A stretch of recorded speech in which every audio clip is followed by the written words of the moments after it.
METHOD, man. Welcome in to the latest episode of Corners of the Culture. I'm D-Lo. He's KC. Yeah. We got to turn Don's microphone on. Let's Oh, try that man. again. I'm D-Lo. He's KC. And Yes, I'm Don is sir. dope. Yeah, 1 2 1 2. We in here, man. We'll get it right one day, man. We'll get it right one day. We appreciate you so much for being here, whether you're watching on youtube.com/ESPN1320 or you're listening on the podcast. We hope by now you've subscribed. We hope that you're sharing this podcast with your friends. We hope that you've rated it. If you think that we're worth it, we hope you give us a 5-star review as well, particularly over there on Apple Podcasts, because that's how this podcast grows. I feel like this show has to start with a disclaimer. I worked like the last week on this episode. I've actually been excited about this episode for a while. Yeah. And I kind of knew what we were going to do here with the story. So the disclaimer out the gate has to be, this isn't a Wu Tang Clan episode.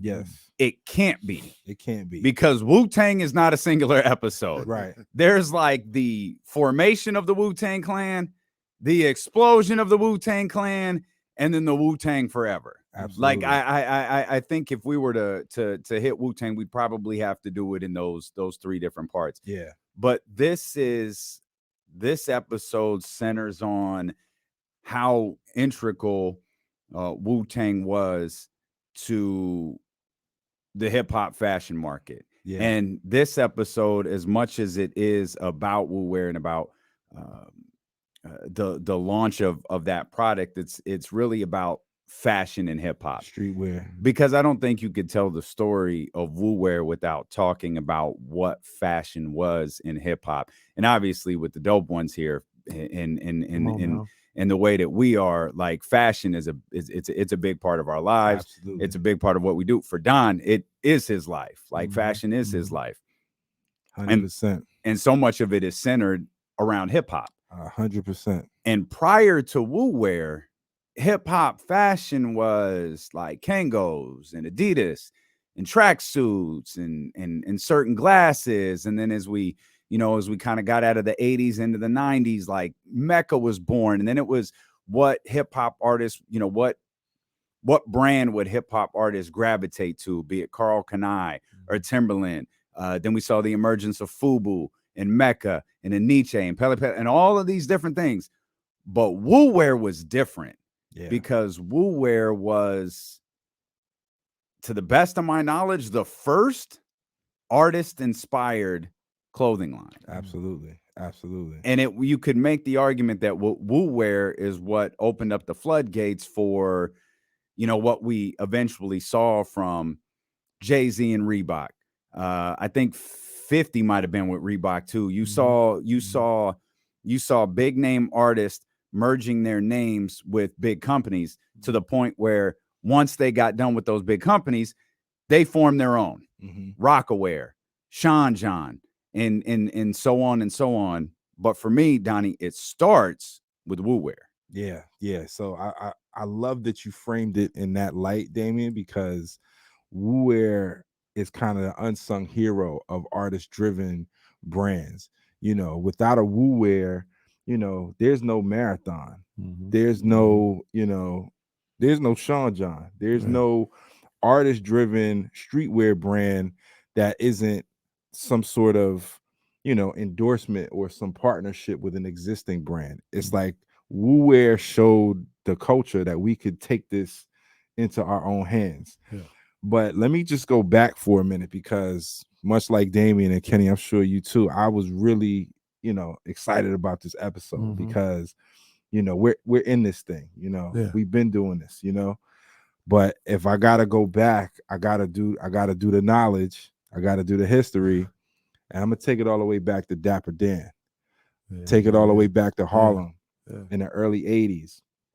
And I take it to Dapper Dan because for a Black-owned fashion entity, even a small shop in Harlem, that to me is the jump-off point for ownership in our culture. Like Dapper Dan, for those that don't know, was, he was the hood fashion house, and he was taking all of the, high-end brands, the Louis, the Gucci's, and creating what rappers wanted to wear that they weren't even making at the time. They weren't making the bomber jackets with the, Louis print. MCM joints. You know what I'm saying? The MCM joints, the Mike Tyson custom joints, Bobby Brown, Rakim, the Hustlers, the street guys. Like Dapper Dan was doing it. And from there, I feel like his overall influence, because it was, being shown and promoted through different rappers, through different, guys in the culture who were blowing him up, but it was our fashion, right? It was our thing. So I got to start, at Dapper Dan, and then, moving forward, we really didn't see, anything really jump off until Cross Colors. And that started out here. That started in LA. I believe Carl Jones was his name, and Cross Colors was like the first, that was the first hip hop like centric brand, Black owned, and for the culture. TLC, Snoop, you name it. At the time, they were rocking Cross Colors. But it's just the history is so interesting, and there's a lot of people in between from Dapper Dan to Cross Colors. But I feel like those two were like instrumental as far as pioneering, hip hop fashion and streetwear. Dapper Dan, that's the first person I wasn't alive, but I'm saying that's the first person I ever heard of. What he was doing in Harlem, putting all those designer labels, like you said, on streetwear and having people go crazy about it. That was the first, when I was like kind of doing my research and looking back, that was the first guy that I could come up with. Forgot about Cross Colors. That's a hell of a call by you. But both of you guys, like, until Wu Wear, it almost felt like fashion wasn't a thing in hip hop. Like they just, maybe it's because of the videos where we say, but they come out with some random plain navy hoodie with some big jeans and some boots. It wasn't like, yo, I'm about to look fly. Like, look at the videos from back then. Like, even nothing but a G thing on it. You got your Dickies, you got your Chucks and stuff, but it wasn't like what Wu wear. Like, yo, I've got this fit. Like, I'm in this video, I got this fit. If it was, it might have been some Dapper Dan type stuff. But really, it was just like, just kind of throwing anything on it. Do you guys understand what I'm saying? It wasn't like this big. It wasn't. I disagree, though. Like, I know exactly what you mean. I just disagree. I think that was so much of what we saw was catered to the street at the time, and that was street fashion. We don't look at it the same now because of the emergence of all those different labels. But you talk about, the boots, the big jeans, the hoodie. That's what it was in New York. You talk about the Dickies. You talk about what Snoop was wearing in the Nothing But a G Thing video. Even what Dre was wearing, Dickies. That was LA. That was West Coast. Like that's what they were rocking. It was indicative of the streets. Again, it's not what we see fashion as now, but in the moment, that's what it was. It was the equivalent of the Adidas tracksuit. That's what it was, in my opinion. Yeah. I think we should, because you both brought up Dapper Dan. It's probably important that we at least touch on what fashion meant to the Black community in general, right? And how fashion has become such a staple in the Black community for so long. And some would argue it dates back to the phrasing Sunday best, that no matter what you were, where you were, or who you worked for, you got dressed up on Sundays. You put your best clothes on because it's when you felt your best, and you went to church. And that to me was like the birth of where dressing up, that was the birth of where fashion in the Black community kind of rooted itself. And it's like, we feel our best when we're dressed up. Well, I'm gonna feel my best every day. Facts.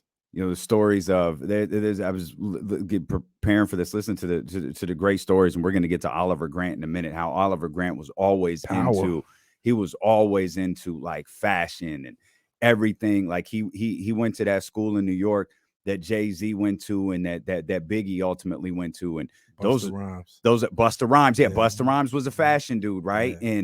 And those guys were, it was every day it was a flex. Like when they showed up, it was like, yo, what's, we know what's Oliver rocking. I think it was Pook at the time. What's Pook rocking? What's Busta's name? Travis? I don't remember what Busta's name. Trevor. Yeah. What's Trev wearing? Like every day, it was like, what are those guys wearing? And it just continuously became Monday through Friday at school, a show of what these dudes had on. And this was in New York. I know the same thing is true for Los Angeles. The same thing is true for Black kids everywhere. But it feels like fashion has always been an integral part of Black culture, even without the hip hop part of it.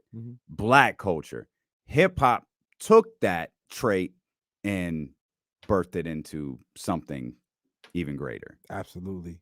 And I think I love that you went back to Sunday's Best and church fashion, and how it, so like just the timeline of Black culture with fashion as it relates to expression, right? Self-expression, and especially expression coming from an underprivileged place in society, right? Where status is everything, what you got on determines, your income, so on and so forth, right? So we come from nothing historically, but we know that we're still kings and queens, right? And we know that the trends start in our communities.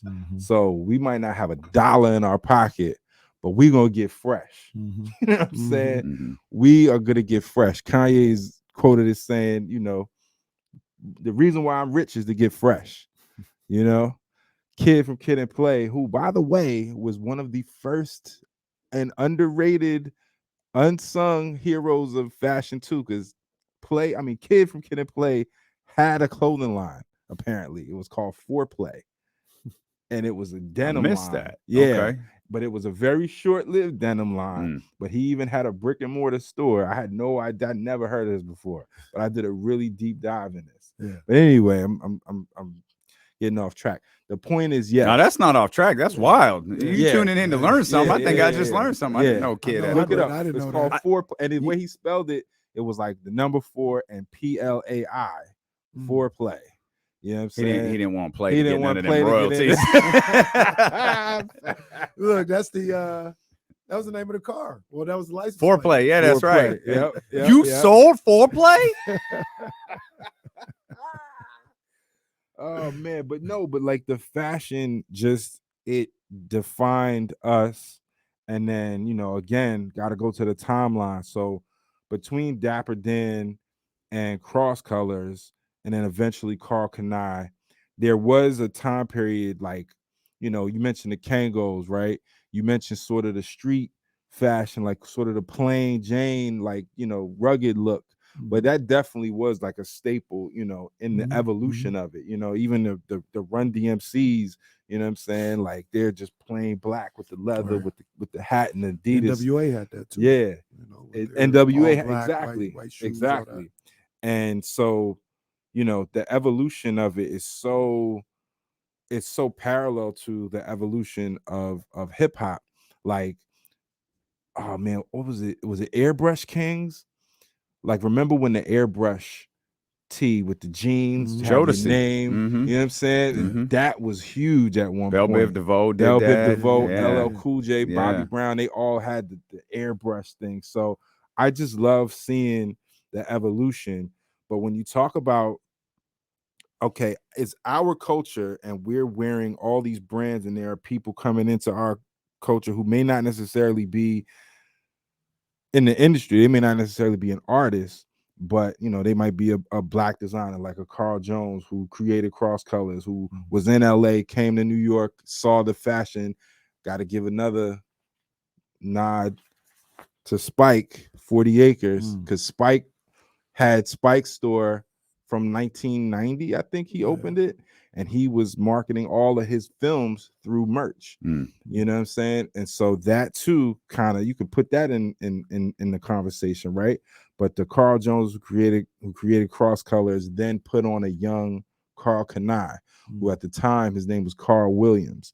And we gotta give credit to Karl Kani. Absolutely. When you think about the early to mid 90s hip hop fashion, Karl Kani was everywhere. That cursive logo. Yeah, man. That was the cursive logo before Sean John. Yes, sir. Iconic. And then remember the gold emblem in the middle, the sewed on gold joint. Karl Kani was a pioneer.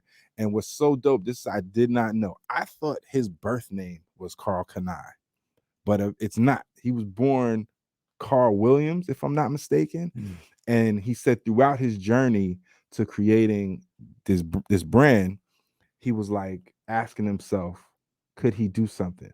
So he look in the mirror and say, yo, Carl, can I be, you know, a fashion mogul? Can I design clothes for hip hop? Can I do this? Can I do that? That's amazing. Karl Kani. That's amazing. Karl Kani. I was like, wow, you know, something else I learned. Like, you know what I mean? So he's another one. And I'm gonna get to Wu Wear in a second, but I gotta go through the timeline. But the Wu story is important. But I just love the evolution of it. Well, and you mentioned, both of you guys mentioned it really, but like what started to happen, in my opinion, was we started to understand our power and our influence in the hip hop culture. We would wear these things. We wear anything in a video or a photo shoot, and it would go crazy on the streets. And can I give you an example before you keep going? Which I think was a big catalyst to things changing was Timberland. Yeah, Timberlands. Absolutely. Timberlands was in every New York video. Vibe went to Timberlands and said, "Hey, you know, you've got a buzz here. You know, we want to do some advertising with you. Do you have some samples, some stuff we can review, share with our editors?" And they were like, nah, we don't want to do that. And then I think they eventually issued a statement that said something along the lines of, and I'm paraphrasing, but you'll get the gist of it. It was something along the lines of, our target audience remains good, hardworking Americans. Right. And then it became fuck that. And they moved on. But that's an example of the stuff that you're talking about, where you're wearing stuff in videos, you're wearing stuff out there. The hip hop culture is wearing stuff in videos that's getting out there in the streets. It's having an influence. Same thing happened with Tommy Hilfiger, but Tommy Hilfiger was smart. He was like, sure, y'all want some samples for Vibe? Here, right to the hood. Here's 10,000. Run some ads in Vibe all year long. Like, I got you. No, absolutely. And so I say all that to say, we understood the influence. We understood the impact, or these artists did, that the culture would have on all this stuff. And you guys tell me if I'm wrong, but that's when Wu Tang was like, "We making all these other people rich. Let's do this shit ourselves." 100%. I think that's a perfect segue into kind of laying out a timeline here for those who aren't familiar with it.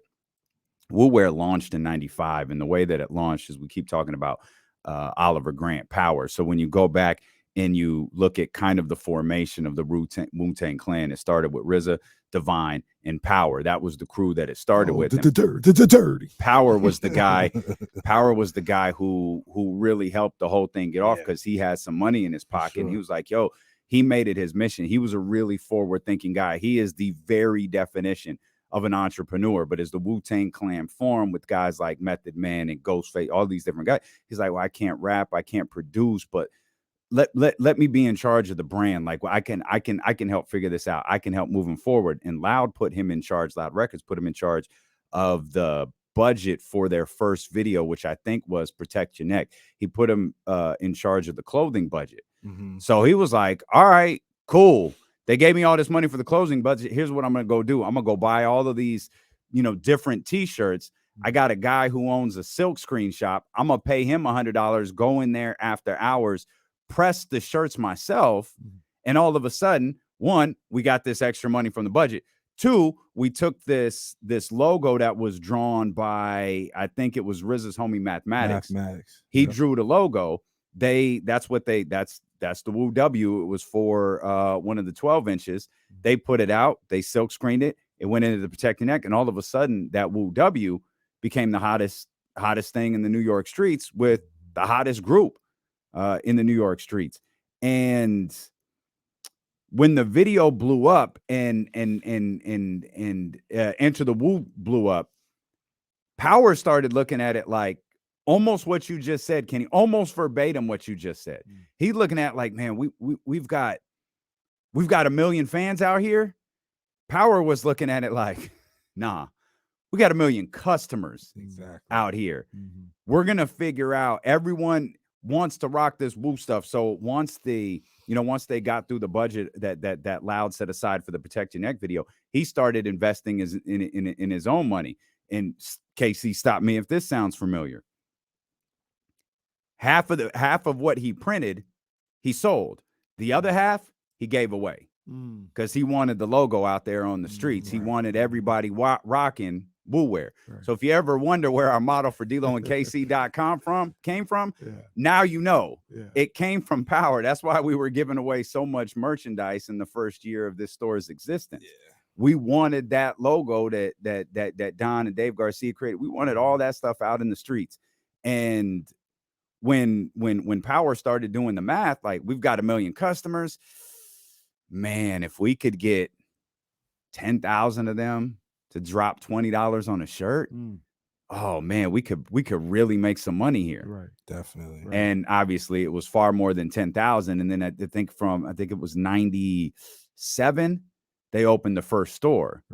And no, that's it was 95. It was 95. They opened the first store in Staten Island. Okay, the first store opened in Staten Island. I thought it was 97. 95. They opened the first store, and obviously it kind of grew from there. And we can get into the story of how they got to Macy's, and with I think that parent group is called the Federated, where it's Macy's, and I think Bloomingdale's. It's the biggest department chains in the country. How they got in there, and eventually they got a display on the flagship store in New York, 34th Street, had a big Wu wear display back in the mid 90s because it was the hottest thing in the biggest city in America. In their height, at the height of Wu wear, I believe they were doing 25 million a year.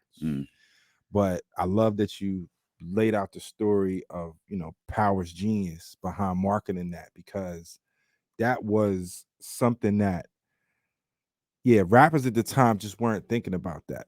They weren't thinking about how much power they actually harnessed, like what you were saying, Kenny. All these brands that they were promoting, all these brands they were doing free promotion for. Timberland, Polo. They didn't even have a partnership. They didn't have no partnerships, no nothing. And that's across the board. That's every product hip hop has ever gotten behind. In the beginning, it was just free promotion for these brands. So once somebody like Power, who had the foresight and the presence of mind to say, okay, I'm gonna use our influence to enrich us. And that gets sticky too. But the idea, the seed that was planted when he did that, it can't be overstated. It's so Wu wear is so underrated in the sense that rappers could have been big, could have did that. Pac with the right people. Just imagine if Pac and Big had their own brands, and Big did start a brand, Brooklyn Mint, I believe, but it never took off. It was almost like because it was almost started after. Wasn't it started after he died? No, or like it was started right before he died, right but before never really launched. Never really launched. But I'll say it was the precursor to Sean John in a way, right? But just imagine if guys of that influence and stature had a brand, right? But it does take the right people, and it does take the right branding. So Damon, you mentioned that Wu W, that Wu Tang W. Just speaking as a graphic designer, that W is as iconic a logo now as the Jumpman logo, as the Apple logo, as the McDonald's logo. That Wu W is a piece of graphic design history. Absolutely. So they centered the whole brand around that logo, and the possibilities were just endless. And the promotion through every video, through every album. You mentioned it, I forgot when, but you reminded me that before the flagship store, which opened on Victory Road in Staten Island, you could only get Wu wear through mail-in cards that came with the albums. And you did to check off what you wanted, your size and all that, and mail in with the check. First album that got the extra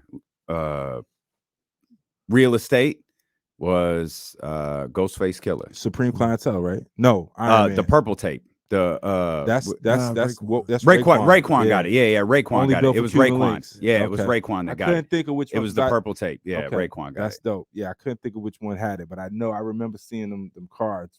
And you roll them things out, and you had to check what you want, check your size, send it in, and it would just go to this PO box, and Power will pull it. It was Power that would do it. It was Oliver Grant that would do it. We'll pull it out. There'd be money stuffed in there, and he'd send the shirt back. Yeah, genius.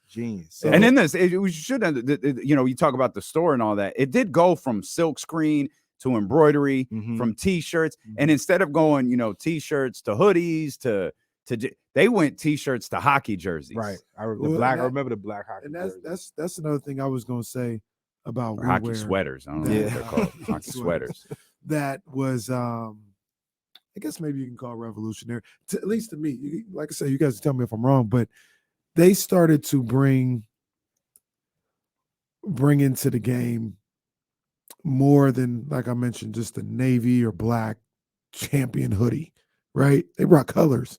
It was orange, yellow, different styles of shirts or whatever. And I just remember they were the first ones to, I don't want to say look clean, because that's a little, a bit of indictment on the way people dressed at that time. I don't want to mean it like that, but it was just, they had the long sleeve with the collar, and the 3 buttons. They had a flair to it. Yeah, like it was something that you could. They started to make stuff that you could go out on a date in.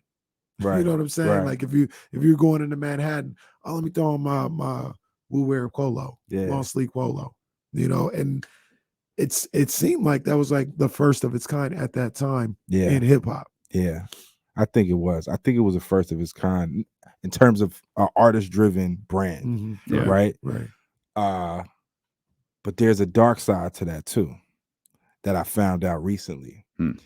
According to Raekwon, at the inception of Wu Wear, because you mentioned Divine. So for those that don't know, Divine is RZA's brother. And he also, like Power, was someone behind the scenes. He wasn't a rapper. He wasn't a producer. He wasn't an artist, but he was one of the money guys. He was one of the brains behind the brand. So everything sort of filtered through Divine.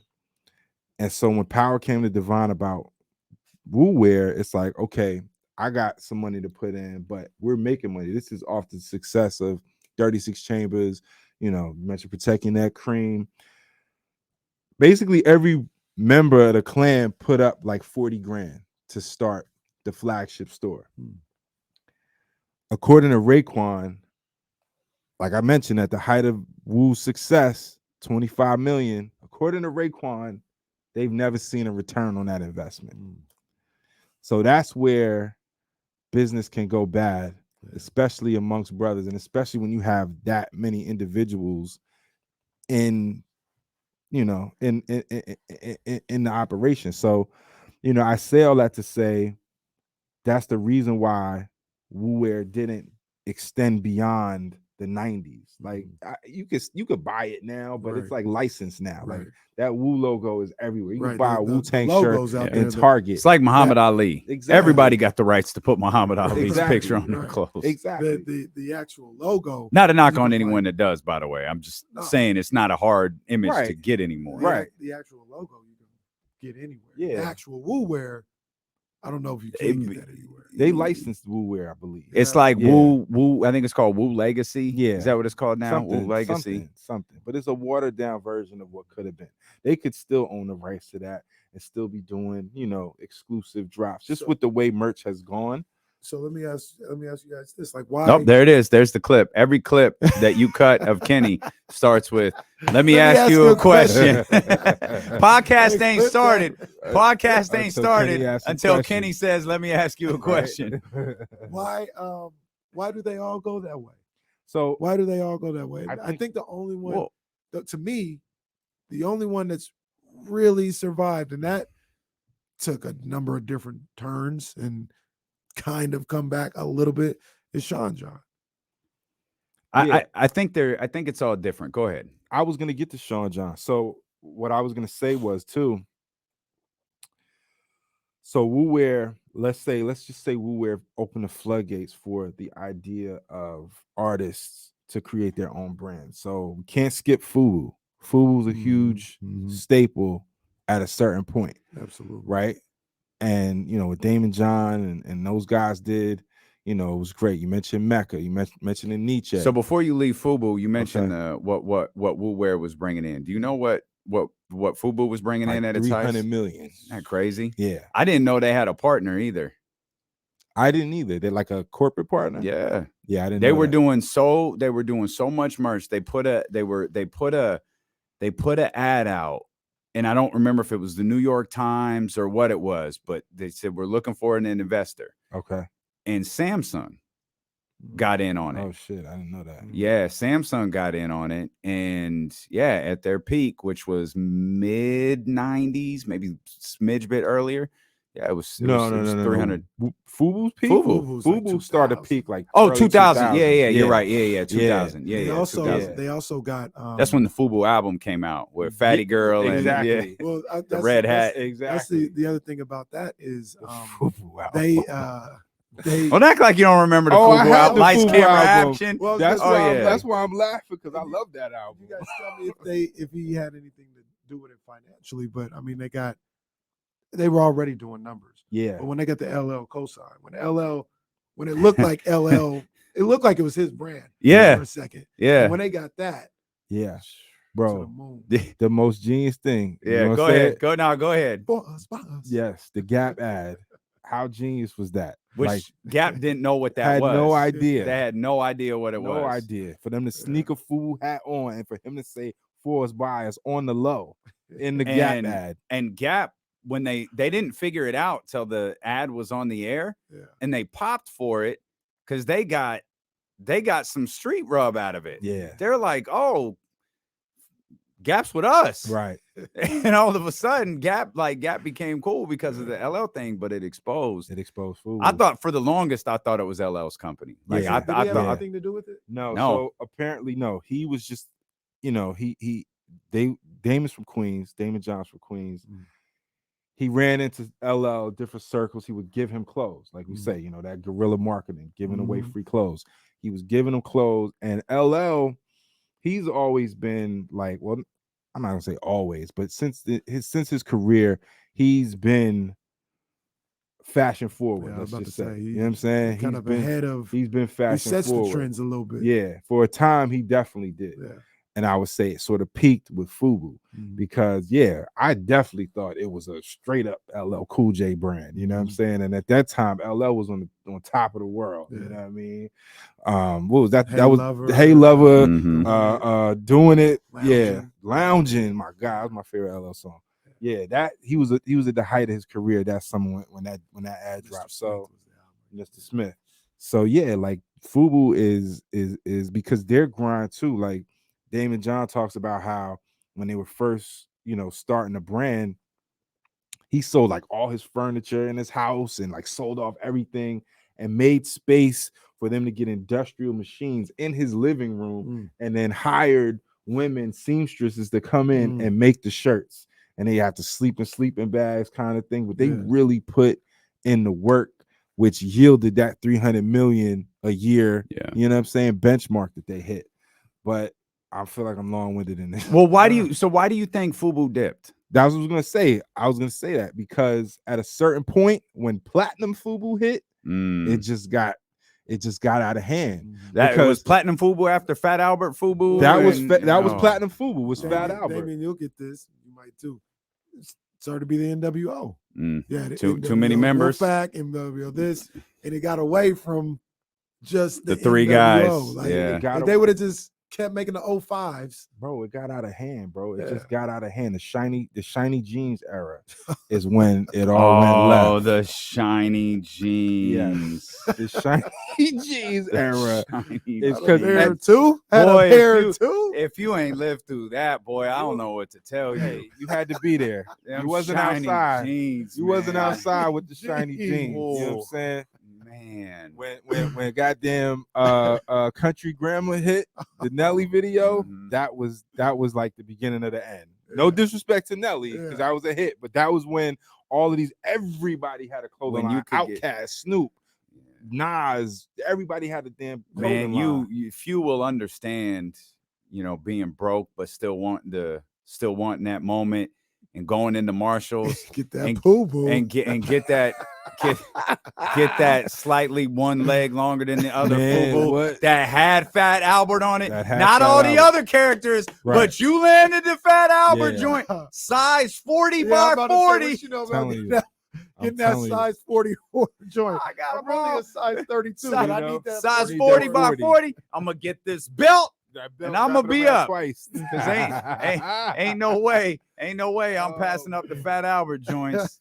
Dude, my closet at one point was all FUBU, all Fat Albert, all the 05 jerseys. Like I was, and then came Sean John. They got they had the cities too. The cities, I had the cities. Yeah. Come on. See, man. And let's be clear. FUBU's still a black-owned business. FUBU's still out there. Yeah. It is. You had a bit of a renaissance lately. The original FUBU logo still works. Mm-hmm. Like there's nothing wrong with it. There's nothing dated with it.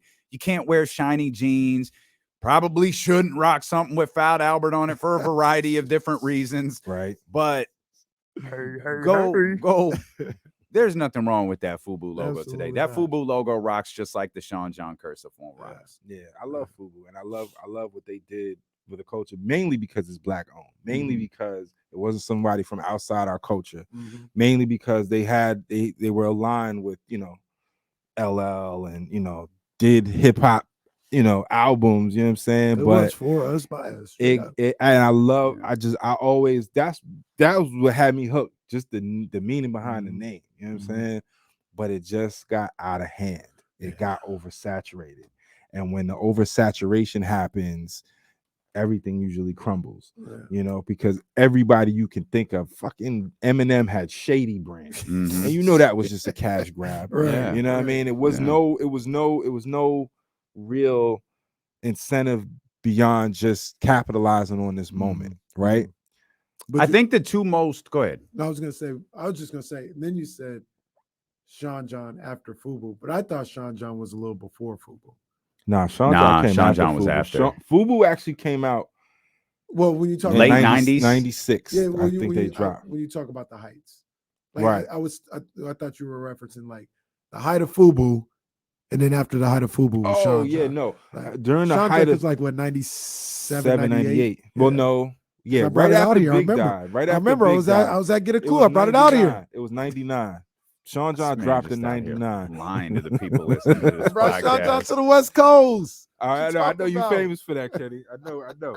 But I think Sean John dropped in 99. And so, okay, we got to talk about Sean John too, because what Diddy did with Sean John was he brought high fashion. He had people, space. like he suits. He hired people to do it. Yeah, and then he won the fashion award. Yeah, he was the first one to do it. Yeah. So salute to Diddy, because Sean's, oh my God. You know who tried to do it first? And I don't even think we've mentioned this brand yet. He just didn't do it as well, which I feel like this dude drops the ball on a lot of business ventures. I know you want to say Baby Fat. Yeah, Fat Farm. Russell Simmons. Totally forgot. I mean, I didn't forget, but that's what Russell Simmons was trying to do. Absolutely. The problem is he went like way overboard and wound up he just wound up spending so much money trying to make the brand great. The brand wasn't profitable. Yeah. Like he killed it because he put too much into it. Yeah. And it really died before it really got to start. Yeah. Sean John, you know, Sean Combs, he was more meticulous with how he wanted this brand to be run, and it wasn't throw money. It was like, how can we get the most out of what we got here? And that's, you know, he brought in people, and absolutely, that's how he, like Wu Wear, got the deal with Macy's, with the Federate, and got it into all those stores. He did, at least that's how I feel. What helped him was he wasn't afraid to put the price point at where it needed to be. Polo was, or where, you know, whatever other high fashion label was. He's like, oh, Sean John suit, it's $300, or whatever. Like, it's not your Sean John graphic tee. Yeah, that's $60. Yeah, it's not $20. It's $60. But that Sean John velour suit, boy. Oh man. boy! That Well, shit- I went to shit. the Bronx to get one. I got the gray one in the Bronx. Man. Oh, you went to the BX to get it? that Sean- I ain't mad at it. I was in the BX and I had to go get that velour. he got Oh, a man. he from got New a York. Sean Juan. I had to be in There- New York to get. there that was no greater scene in the early 2000s than being at a nightclub that had a dress code, and a brother would show up and you can't get in. It's a $300 sweatsuit. Right? Yeah, fam, but it's a sweatsuit. Oh, Take man. your Sean John velour sweatsuit. By the way, I'd get one today. Oh, for So sure. if anybody Hell yeah. knows where you can cop one, Hell yeah. yo, hit the My DMs. cousin was on a mission I'd wear it about a year today. ago to be like, yo, velour's coming back. Yeah. And it kind of did. It's kind of, I see it. Yeah, it's out there. I see it. Yeah, I see it. I may or may not That's hilarious. have. Man, that velour suit era was something, Whoa. wasn't it? Wasn't it? Oh, what a sweatsuit! Like the sweatsuit, like rewatch. Like it was like a 6-7 months ago, maybe a little bit longer. I rewatched The Wire.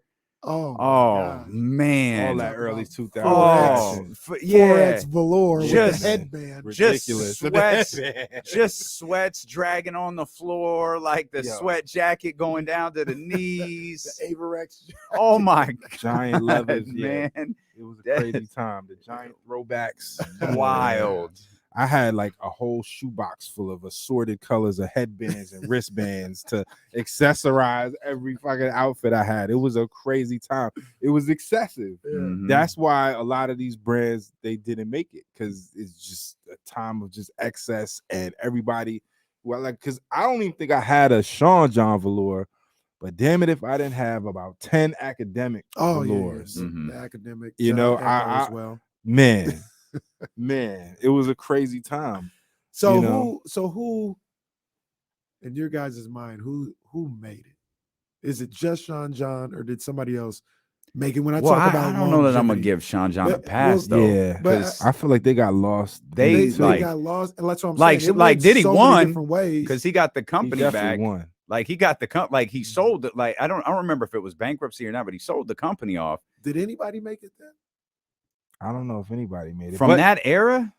No, I wouldn't say. I don't think anybody made it. I mean, even the Mark Echoes, they didn't survive. You know, Pele didn't make it. Pele didn't make it. You mentioned it well- indirectly. Baby Fat Baby was Fat one might of have the been bigger longer than Fat ones. Farm. It was. oh, I believe oh, it for was. Yeah, Baby Fat might Kimora- have been bigger than Fat Farm. Kimora Yeah, did her thing with Baby Fat. Definitely. It was Yeah, everywhere. yeah, she knew what she was doing. Yeah. she I knew mean, what and she like- From fashion though too. It yeah, came from fashion. yeah. Yeah, but In my Fat one.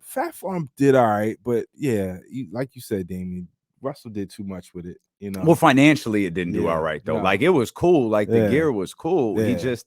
He just killed it because he just like Russ throws just like everything.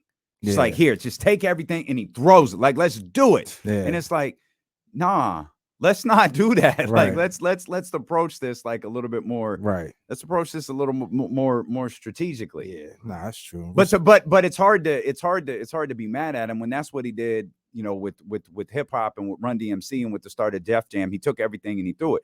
It's exactly what he did with Def Comedy Jam. yeah. He took everything and he threw it. And the only moment he regretted it is when you know there's a story that everyone is watching the live taping of Def Comedy Jam, like this is the greatest thing we've ever seen.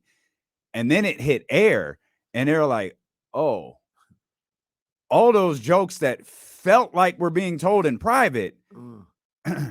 He's they're out here in on front of white HBO. people now. Yeah, Like yeah, for real. it's out there now. Yeah. And it, you know, but obviously Def Jam was a massive success. So it's hard to fault Russell Simmons for not deviating away from his strategy. Right. Yeah. But Fat Farm was the one where And it kind of bit him. and, Yeah. you know what happened though, for better or for worse, because I mean we see like legit collaborations nowadays, but we're back to where we started, so to speak. You think so? Where now everybody rocking Gucci.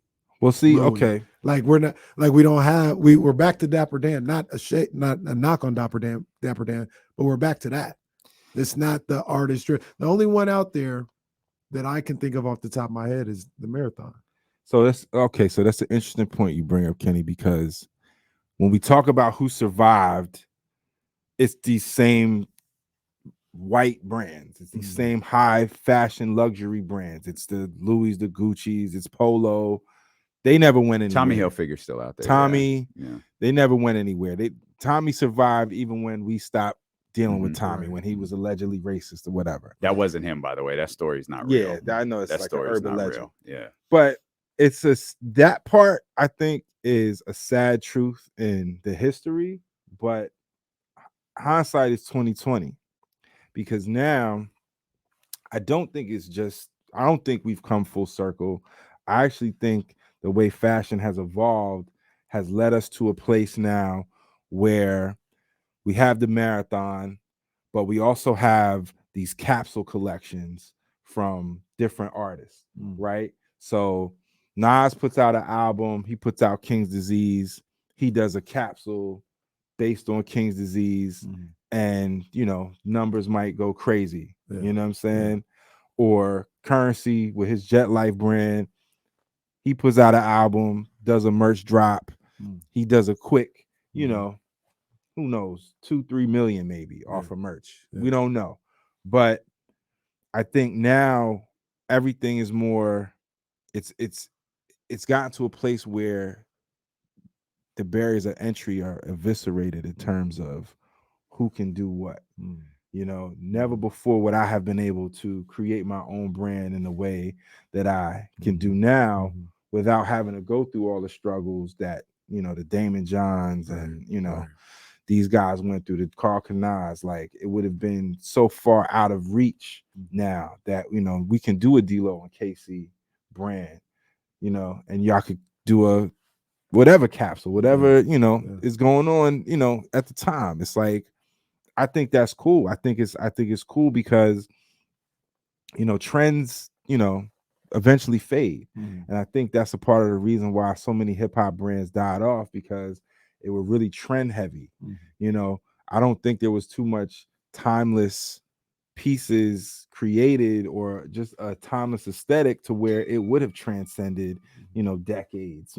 I hope somebody can do it. I hope, the Jerry Lorenzos or, recipes Virgil, but I feel like there's still potential for that. But unfortunately, we just haven't found that formula yet. And, as much of a problem as I have with a lot of his antics, Kanye was spitting some inconvenient truths about, it ain't Ralph. The deeper meaning behind that is, as influential as we are, as Black and brown people are to fashion and to the success of all these big brands, we really don't have truly our own like fashion house, our own cemented brand that is of the stature of, these big luxury brands. And to what Sway was like, I understood what Kanye was saying, but and you would know Sway saying, well, you're Kanye West. Exactly. Like, build your own table. Like, I fully agree with that too. And it's different being, I don't want to say any rapper's name because I ain't trying to disparage nobody, but just, kind of well-known rapper trying to start something compared to Kanye West. Trying to start, like, you've got it. You've got everything you need to be Ralph, right? To be on that level, right? And even at the time, Kanye West couldn't even see that, right? It makes me wonder how much, looking back and labeling, I think it's eye-opening to talk about all of those brands that were so big 20 years ago that aren't around anymore. And you wonder, Kanye kind of being a one of one in that situation, you wonder how many artists like learned from that. Like, okay, maybe that's not the direction to go. Because when you look around now, what is, not every, but a whole lot of artists have dipped their toe in a different industry. Spirits. Yeah. Rose. Yeah. Rick Ross. 50, Jay. E40. 50, 40, Snoop. Like, you can run down a long list of guys who maybe 20 years ago would have done the clothing line, right, are now all of a sudden doing wines and cognacs, right, and rums and gins and champagnes. And it's kind of the the evolution of hip hop. And it's hard to believe alcohol is going to die. You know what I mean? Like Hypnotic was a hot thing at the time. FUBU was, but that's not really around. You know, it's around, but it's not really popular. a thing. Yeah. So at some point, this stuff isn't gonna be as popular as it was. But it's just interesting to see how you don't really see those big name artists tied to clothing lines anymore. You see them tied to other things. Yeah, because the clothing line game, as we just illustrated through, startups like Karl Kani, massive brands like FUBU, Wu Wear, all of that. That's a tough game. Yeah, it is. That's a tough game because styles change, and if you're not in tune with style, I think we're always in tune with our style, and the style of the streets may be different. The style of the times might be different, but it takes a unique person to be able to adapt to that style. Yeah, and not only do you have to adapt, you have to do it in a way that you can sell it to other people. And that's tough. Nah, it definitely is. And then it's about infrastructure. It's about, because trends do change, styles do change, but there are some things that are just staples. Some things will never go away. So you think about a polo, Ralph Lauren, and how he's been able to last 50, 60, however long, however many years, and polo being a huge hip-hop staple fashion wise. There's a whole gang of dudes in New York, the lowlifes, who have like everything polo. They would go in department stores and steal hella polo and pawn it off from the streets, but just be polo down. Like, you know what I'm saying? Like, I mean, when Big was rocking Coogee, you know what I'm saying? Like, he could have been putting that energy into his own thing, but it's tough. But it's hard. Tough. Yeah. But it's like fashion is never going away. We're always going to be expressive through fashion. It's just another form of expression, and it's telling of who you are as an individual.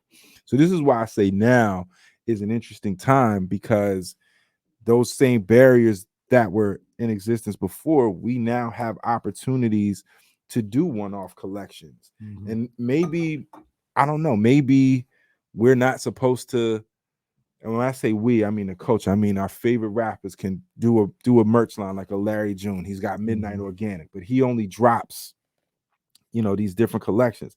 Even my guy Lanny Smith with Actively Black, who I think is a person who has a lot of potential to have staying power, especially with the lane he's created, sort of like the what is it, the athleisure kind of thing. But that Actively Black stuff is untouchable. Actively Black is amazing. I'm actually doing some stuff with him. Like, it's a long process that I've been going through, but he was one of my early Dope One supporters, ironically, and he approached me about doing something. Your logo's on Actively Black merch. It's over. It's like over. I mean, he's been a supporter, and we've been trying to rock. We've been trying to get together and do something for a minute. But in the time that he hit me initially till now, the growth that he's had is incredible, and it gives me hope, because I'm a fashion guy, but I wouldn't say like it's my main focus. Like, my main focus is just visual arts. So that's what I love, and that can be applied to several different mediums. But for someone like a Lanny Smith, someone like a Jerry Lorenzo, I feel like there's still potential for a lasting brand, but it can't be built. It can't be built on trends. It's got to be built on something, because athleisure ain't never going nowhere. A sweatsuit ain't going nowhere. You know what I'm saying? And if you can, put our flair on it and our spin on it and make it appealing to us. And I don't think either of those brands are built on trends. I actually think those brands are creating trends. Exactly. And that's what has to happen. We have to have the foresight to create the trends, not follow. Like Fear of God, when I got my first like essential, it was like, okay, this is an adjustment. Right. This is like nothing else. The sweat, like the sweatshirt fits perfectly. Yeah. But it's really big. Yeah. Like, it's cut to fit you perfectly. Yeah. But it's really big. Yeah. The shorts ride, they ride loose, but they ride high. And it's like, okay, it's dope. This is an adjustment, though. Like, this is different. And that's trend setting. Yeah, that's what they do. Absolutely. before we get out of here, you guys got a favorite brand? Obviously, mine is Sean John. Sean John, my favorite one to come out. It's probably. I like Rockaware a lot. I don't think it had anything to do with like the untimely death. I love the marathon because the concept behind the marathon was something that at least I could relate to. I feel like everybody could relate to. Like, I'm on this marathon. I think those that knew loved it, but marathon exploded after he passed away. For sure. Yeah, like because and only for no other reason than I think more people were exposed to it. It was like, what's this? Oh, I need to get up on this. Yeah. The Crenshaw shirt was dope. Yeah. Both of them. It's crazy. I hope marathon sticks around for a while. I hope that doesn't. I hope they don't, oversaturate that. Yeah. But I feel like there's potential too. I feel like their motto keeps it from oversaturating. I hope so. I hope they keep it. They still keep it pretty simple. But they should keep it limited too, because I find like when it's limited collection, it creates more demand. Well, damn, that All Money In shirt is never going down. Yeah. Well, that's All Money In shirt. That thing ain't never on sale. That's kind of what Essentials is, right? Like Essentials, like if you don't get the email for the drop, right? It's available in more places now. But if you don't get the email for the drop, go ahead, try to get on after work. You ain't gonna get it.